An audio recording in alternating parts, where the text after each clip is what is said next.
Halo para insan anti komitmen, bagaimana kabarnya? Kembali lagi bersama saya Hamdani, si gamer anti komitmen dan masih nggak ada skill kalau main game yang bisanya hanya jadi beban. Seperti biasa cuy ya, karena memang ini semingguan ke depan saya off ya kerja menjadi pornstar Jepang ya. Dan kemarin saya sudah minta cuti dari senpai saya itu cuy, si kakek Sugiono senpai. Jadi ya saya takutkan aja dalam seminggu ke depan saya goblok gitu cuy, karena nggak ada yang dikerjain ya. Jadi saya membuat konten atau membebani diri lah gitu cuy untuk mengedit video lah gitu cuy ya. Oke cuy, dan kembali lagi ya, kita akan merangkul lagi alucita film cuy, yaitu bisa dibilang pun spoiler lah gitu cuy ya. Dan film ini yang berjudul Army of the Dead, yang dimana film ini cuy baru-baru keluar aja cuy tahun ini cuy. Dan yang mengejutkannya cuy ya, film ini disutradarai oleh Zack Snyder langsung cuy ya, yang dimana beliau telah membuat cuy ya, menjadi produser gitu cuy di beberapa film terkenal, yang salah satunya itu film Justice League, 300, Wonder Woman, dan masih banyak lagi lah gitu cuy ya, film-film yang memang beliau sudah banyak terkenalnya gitu cuy. Dan film ini dibintangi oleh teman saya cuy, teman seperguruan saya cuy saat menjadi pornstar cuy ya, Dave Bautista. Sampai akhirnya beliau dipecat karena kurang durasi cuy ya. Dan karena memang cuy rezeki kan nggak ada yang tahu cuy kedepannya itu gimana. Dan pada akhirnya cuy dia pun mendapatkan beberapa tawaran film terkenal cuy, yang salah satunya itu Galaxy of Guardian. Dan ini pun mungkin kedepannya feeling saya cuy akan menjadi film yang bagus juga cuy. Memang harus itu filmnya nggak mengecewakan benar cuy gitu cuy. Oke cuy, tanpa lama-lama ya, karena saya setelah ini harus pergi ke Kuala dulu untuk memancing kermis ya. Kalau nggak tahu kermis cuy, itu yang anaknya kepah itu cuy ya, seperti itulah gitu cuy ya. Oke lah cuy ya, tanpa berlama-lama cuy, kita langsung saja masuk ke alucita filmnya. Dan seperti biasa cuy ya, intro saya ini cuy ya, siapkan niat, bulatkan tekad, dan tonjolkan bakat, dan selamat menonton.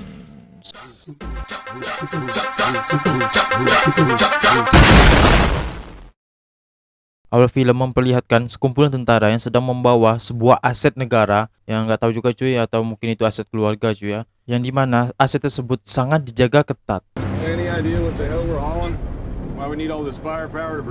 Dan saat di perjalanan di arah yang berlawanan, ada dua ABG lokal yang baru mengenal apa itu cinta. Dan karena sudah kepala nafsu, mereka pun tidak peduli bahwasanya mereka menganggap kalau di dalam mobil itu tempat yang halal untuk ispel. Dan saat klimaks mereka sudah di ujung tanduk, sampai-sampai mereka lupa memerhatikan jalan yang ada di depan. Dan membuat mereka tabrakan dengan mobil tentara tadi, hingga mereka berdua pun tewas.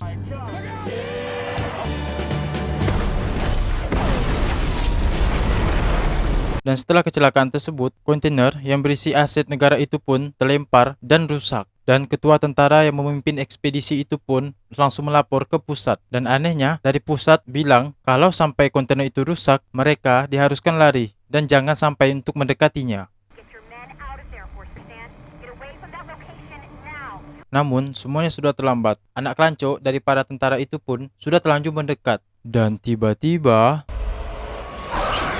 ya, pasti bisa ditebak. Ada sesosok monster yang keluar dari kontainer itu dan menyerang para anak kelancok tentara itu hingga mereka semua tewas. Sehingga menyisakan si ketua dan temannya yang akan segera untuk melarikan diri. Namun Pak Sutradara berkata lain, mereka berdua hanya dikasih jatah acting di scene awal film.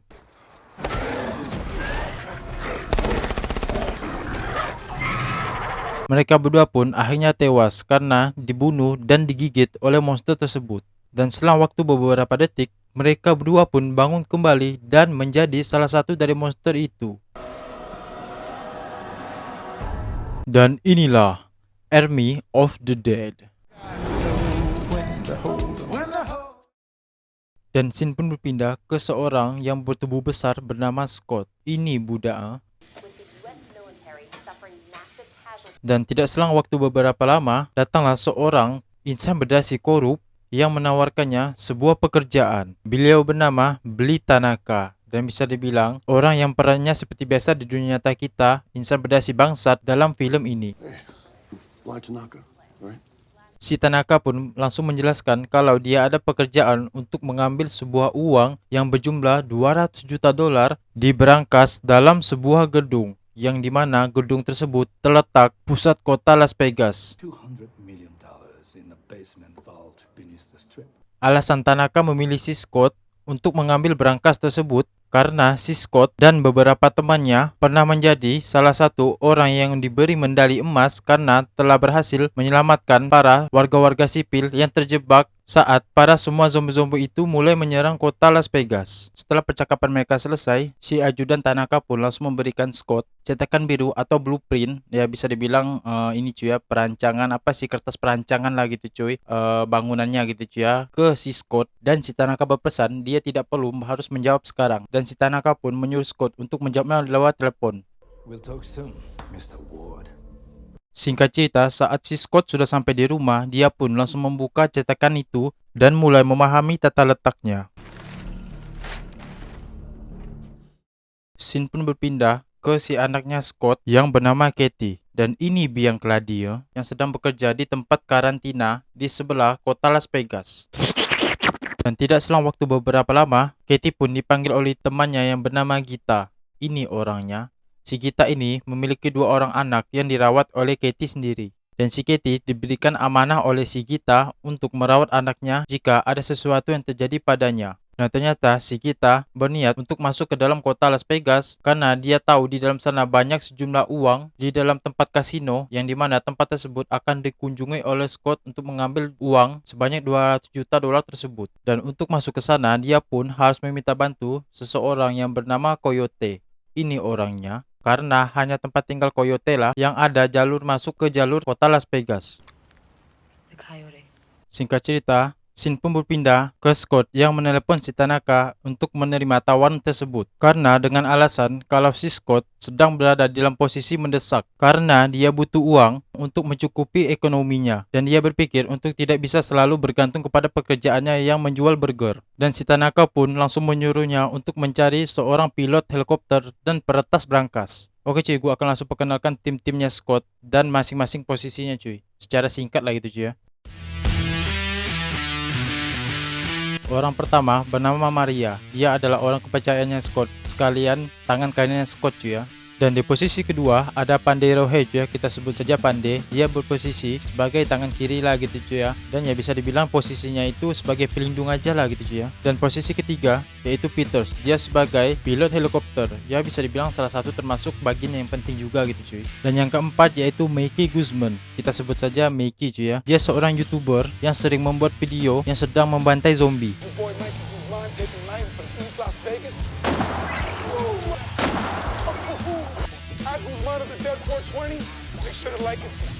Dan posisinya sama seperti si Pandey cuy ya, cuman sebagai tukang koper aja gitu cuy, atau tukang pelindung cuy. Dan pada posisi kelima yaitu seorang peretas bank yang termasuk juga yang paling penting cuy ya, bernama Dieter. Ini orangnya.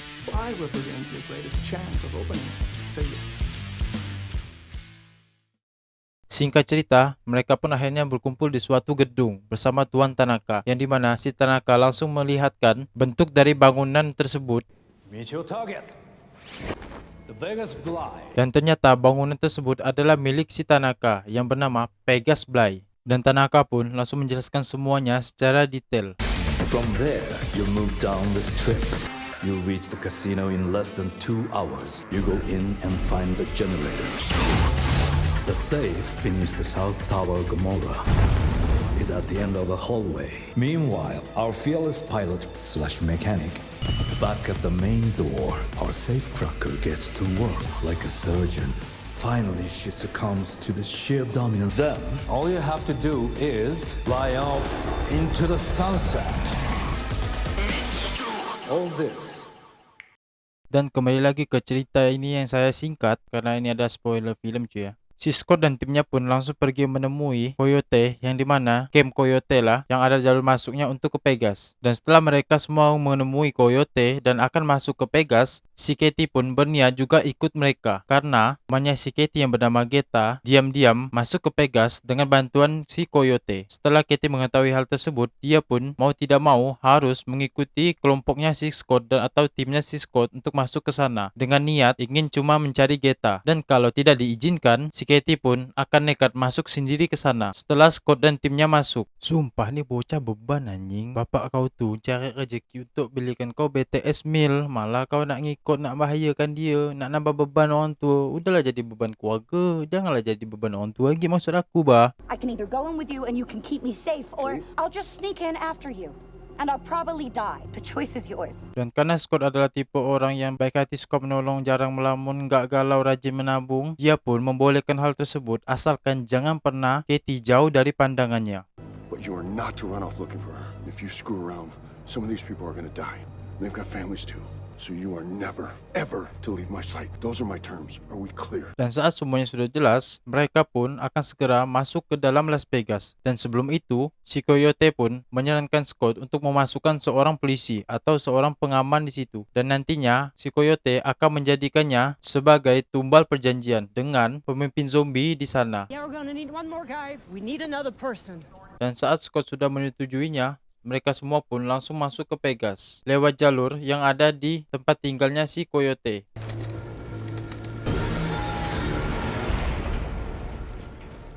Dan saat mereka mulai memasuki zona merah di Las Vegas tersebut, mereka semua pun disambut oleh singa penjaga kaum zombie alpha tersebut. It's a goddamn zombie tiger. Dan setelah singa penjaga itu pergi, si Coyote pun langsung menjadikan polisi tersebut sebagai tumbal karena si Coyote menganggap bahwa polisi tersebut sudah benar-benar keterlaluan dengan para pengungsi lainnya. Karena polisi tersebut sudah banyak membuat kekacauan seperti memperkosa, menyiksa, menghakimi sendiri, dan sering ngutang di kantin terdekat tanpa ada kepastian untuk membayar. Tanpa berpikir panjang, si Coyote pun langsung merebut senjata polisi tersebut dan menembaki kakinya dan segera mengikatnya lalu memberikannya sebagai tumbal perjanjian dengan si Ratu Zombie Alpha, yang dimana pemimpin zombie tersebut adalah monster yang tadi kita lihat mengamuk di awal. Mereka disebut Zombie Alpha karena mereka memiliki ketahanan fisik, kecepatan, dan tenaga yang sangat kuat. Dan Las Vegas sudah termasuk menjadi kerajaan mereka.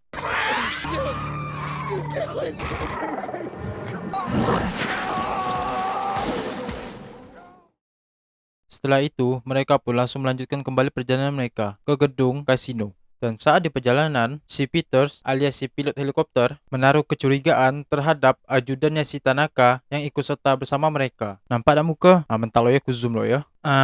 Nampak kan? Ganteng kan? Oke, lanjut. Nah, semenjak saat itu, semua tim Scott pun was-was terhadap si ajudannya Tanaka karena takut kalau dia ada niat lain selain mengambil uang 200 juta tersebut. Okay, I am definitely more important. I don't trust that guy. He was hired to keep tabs on us. I'm not trying to be the bad guy. What? What's everybody looking at me for? Dan scene pun berpindah lagi yang memperlihatkan si polisi tadi yang ditangkap oleh Ratu Zombie Alpha, yang dimana di situ terlihat ada seorang raja atau pemimpin zombie alpha, monster yang tadi kita lihat di awal. Dan yang paling mengkacaukannya adalah ternyata Ratu Zombie Alpha sedang mengandung anaknya si Raja Zombie Alpha. Kalian bayangin loh cuy, sampai segitunya cuy karena pintarnya gitu cuy ya zombie ini cuy ya. Bahkan mencetak aset pun bukan hal yang sulit bagi mereka cuy.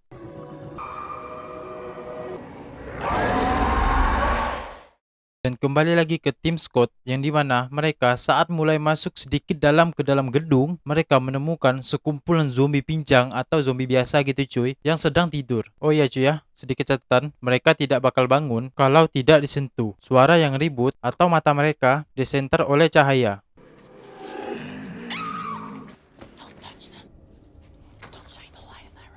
Dan mau tidak mau, mereka pun harus bergerak secara perlahan. Dan si Scott harus memberi tanda jalur amannya dengan sebuah lampu. Namun nasib sial menimpa si pacarnya Mickey, yang dimana si ajudannya Tanaka berkhianat dengan mengubah tanda lampu jalur yang dibuat oleh Scott dengan mengarahkannya ke jalur yang buntu.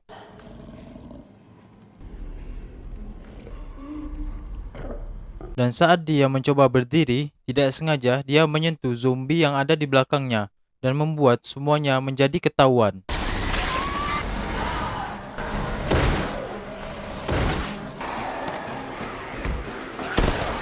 Dan saat mereka semua sudah menemukan jalan keluar, sayangnya si pacar Mickey, sebenarnya Mickey cuy ya, tapi gue sebut saja Mickey cuy karena ya biar lebih mudah lah gitu cuy ya, harus mengorbankan dirinya dengan cara meledakkan diri supaya zombie-zombie itu tidak mengejar yang lainnya.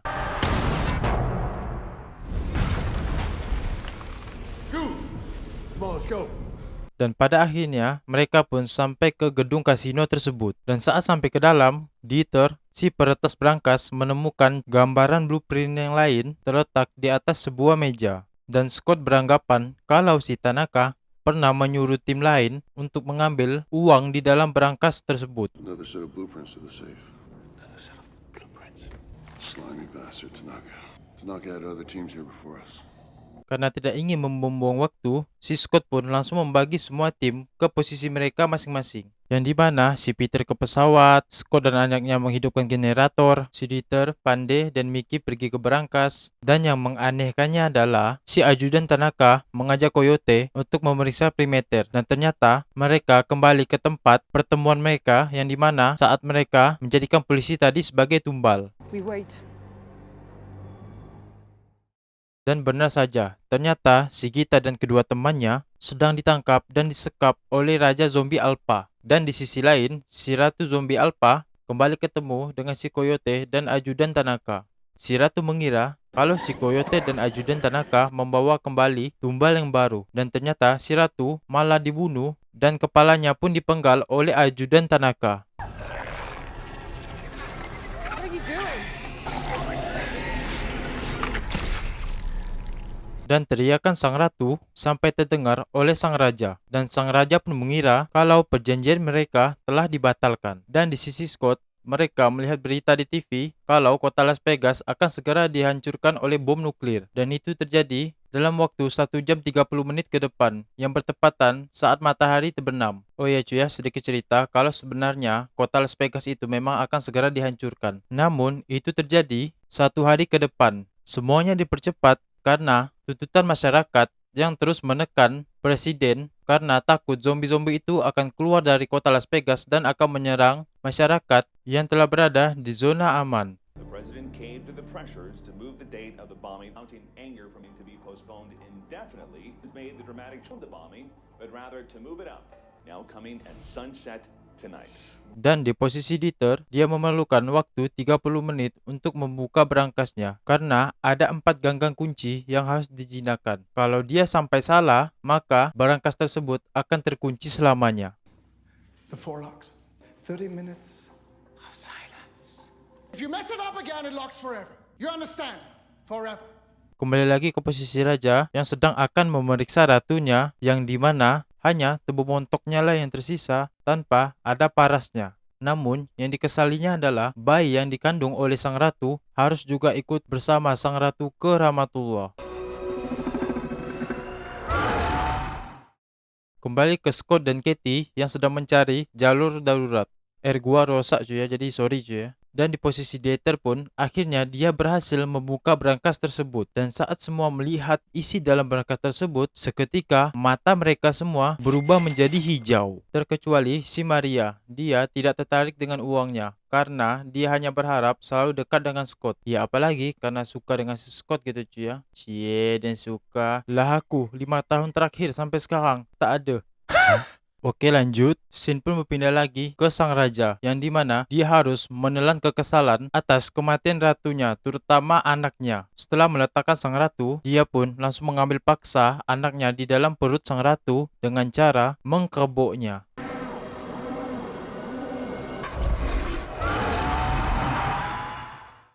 Dan kembali si Scott dan Maria yang sedang membawa uang dan akhirnya si Maria pun menyatakan kalau dia tidak peduli sama sekali dengan uangnya, melainkan hanya ingin selalu dekat dengan Scott. Kasihan si anjing. Bahkan dia ingin dinikahi oleh Scott. Mangga kok jadi cowok tuh harus peka. Dan tanpa Scott sadari, si Katie sudah menghilang. Ternyata si Katie pergi ke sarang zombie alpha karena dia merasa kalau Geta dan teman-temannya berada di sana. Pergerakan Katie pun sangat pas karena markas zombie alpha sedang kosong. Dikarenakan sang raja dan seluruh pasukan zombie alpha sedang akan menyerang Scott.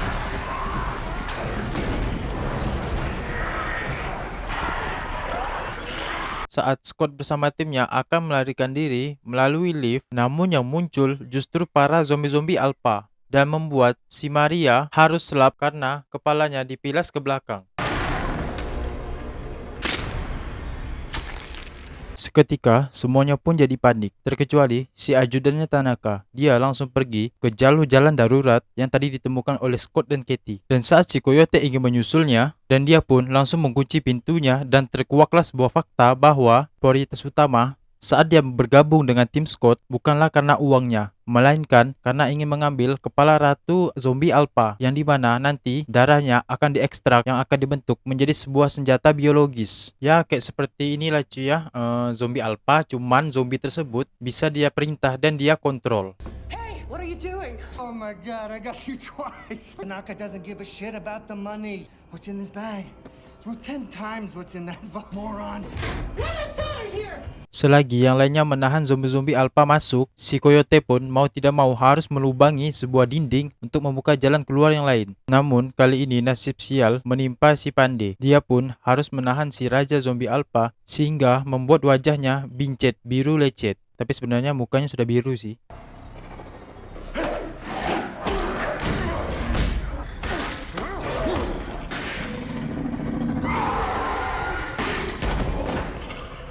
Dan saat si Coyote sudah bisa membuka jalur keluar yang lain, sayangnya Pande dan Dieter pun harus tinggal. Namun di sini, si Dieter mengorbankan dirinya untuk menyelamatkan si Pande, yang dimana si Pande dimasukkan ke dalam barangkas uang tersebut, sedangkan si Dieter harus mengorbankan dirinya untuk melepaskan si Pande dari tabokan Raja Zombie Alpha.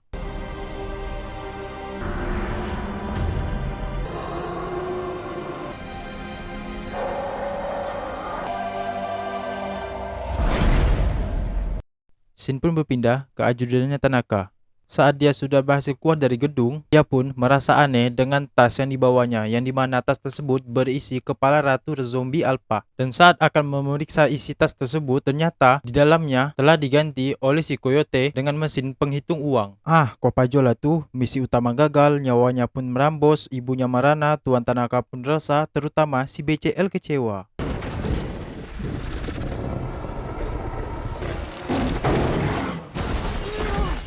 Scene pun berpindah lagi ke tim Scott yang masih selamat, yaitu ada Scott, Coyote, dan si Meki. Mickey, tapi tetap Meki sih gue disebut. Mereka bertiga pun harus bisa bertahan dari serangan zombie alpha yang sudah hampir memenuhi gedung tersebut.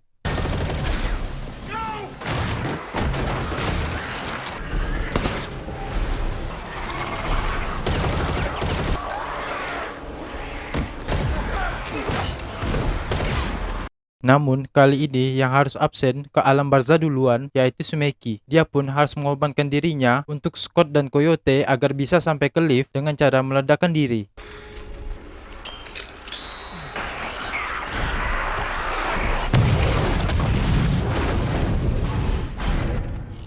Kembali lagi ke Katie, yang dimana dia sudah mulai memasuki sarang zombie alpha dan mulai mencari Shigeta dan kedua temannya. Dan scene pun kembali berpindah ke timnya Scott, yang tersisa hanya Coyote, Peter si pilot, dan si Scott sendiri yang sedang terpojok karena dikejar oleh Raja Zombie Alpha. Karena ingin menebus rasa bersalahnya yang sering meninggalkan orang saat dia sudah memasukkannya ke dalam zona kota Las Vegas, akhirnya si Coyote pun mengorbankan dirinya untuk mengalihkan perhatian si Raja Zombie Alpha dengan cara menjadikan kepala si Ratu sebagai sandera. Dan si Coyote pun menyuruh si Peters dan si Scott untuk langsung terbang melanjutkan perjalanan mereka, yang dimana mereka akan menyelamatkan si Katie dan si Geta dari sarang zombie alpha. Dan saat si Coyote lengah karena melihat si Scott dan Peter lepas landas, si Raja Zombie Alpha pun langsung menombaknya dengan besi yang dipegangnya, hingga membuat Coyote langsung sekarat.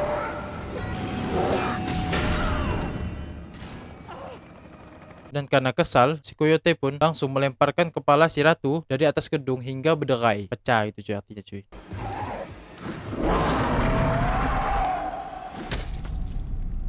Scene pun berpindah lagi ke Katie, yang dimana dia sudah menemukan Shigeta dan kedua temannya.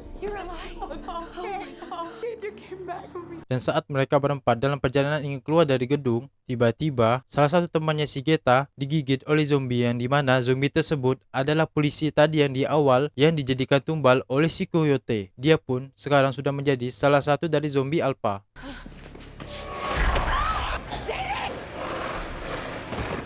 Dan tanpa pikir panjang, si Katie pun langsung menembak lehernya hingga dia pun tewas. Dan karena tembakan Katie tersebut sampai terdengar oleh si Scott yang sudah sampai di atas atap gedung. Dan saat si Scott ingin mencari si Katie dalam waktu yang bersamaan, ternyata si Raja Zombie Alpha sudah kembali ke markasnya. Kate, let's go.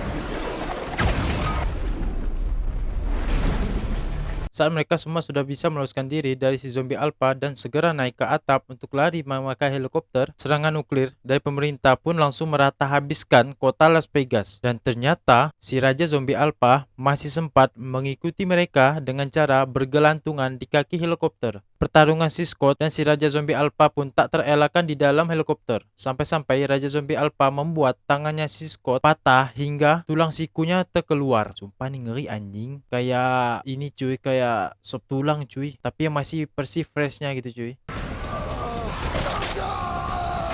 Saat radius ledakan nuklir tersebut mengenai helikopter mereka sehingga membuat helikopter mereka berguncang, disitulah kesempatan Scott menembak kepala si Raja Zombie Alpha hingga berderai. Ingat ya, berderai alias ancur.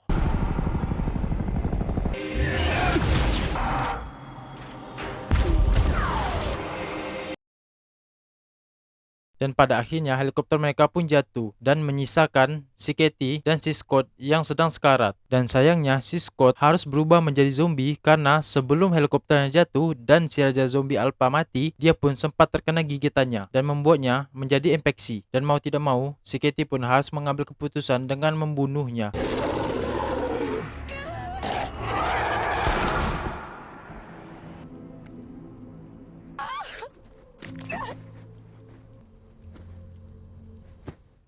Kukira selesai, rupanya belum. Scene pun berpindah lagi ke Pandey, yang dimana dia selamat dari ledakan nuklir tersebut karena dia masuk ke dalam berangkas tempat uang 200 juta dolar tersebut. Dan saat berjalan jauh dan menemukan sebuah gubuk yang ada mobilnya, dia pun langsung pergi ke bandara dan menyewa sebuah pesawat dengan sebagian uang yang dia bawa dari dalam berangkas.